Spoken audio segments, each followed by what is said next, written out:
दिन का है।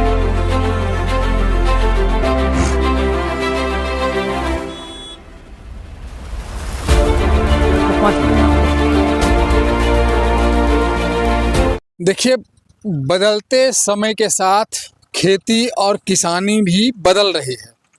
ऐसे ही एक बदलते खेती और किसानी को देखकर मैं यहाँ रुक गया हूँ। यह जगह शेखपुरा जिला का बरबीघा प्रखंड का रमजानपुर गांव है।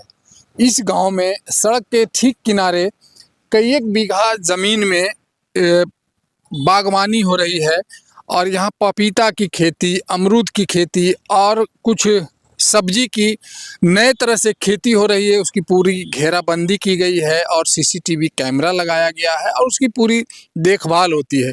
और पपीते की सफल खेती यहाँ बड़ी संख्या में हो रही है कि हम देखने के लिए आए हैं तो पता चला कि यहाँ रमजानपुर के कोई चांद जी हैं, उनका ये खेत है और उसमें ये खेती होती है। क्या परेशानी हुआ शुरुआत खेती करने में? खेती में धूपार पकड़ा गया बहुत ज़बरदस्त। उसके बाद वर्षा जो हुआ तो छूटबे नहीं किया। पानी से कुछ मार खाया, कुछ धूप किया उससे मार खाया है, इसी लेकर के क्षति हुआ। तो अब लगातार ही खेती करते रहिएगा। बिहार में खेती और किसानी के बदलने की यह तस्वीर है। यह तस्वीर शेखपुरा जिला के रमजानपुर खाद गांव पड़ेगा, की है। गोबर वोबर पड़ेगा, बढ़िया ढंग से लगेगा। अचानक से इस खेत पर नजर पड़ी।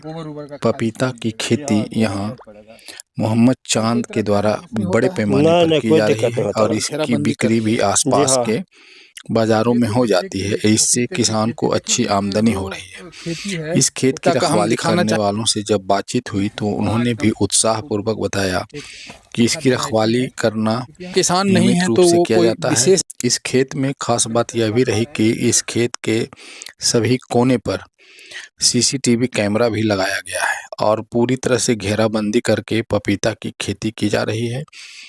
3 फीट से लेकर 4 फीट तक पपीता के पेड़ में बड़े बड़े फल लगे हुए थे और इसकी बिक्री भी स्थानीय स्तर पर होती है। बताया जाता है कि पहला एक फसल तैयार हो गया है और अब दूसरे फसल की भी तैयारी की जा रही है। पहला फसल में कुछ नुकसान भी उठाना पड़ा है, जिसमें मौसम का मार भी सहना पड़ा है, जिसमें काफ़ी गर्मी पड़ना और फिर खूब बरसात होना, दोनों इस खेती के लिए नुकसानदायक रहा है, परंतु उसके बाद भी काफ़ी अच्छी फसल हुई है। वहीं यहाँ मिश्रित खेती का भी एक असर देखने को मिला है।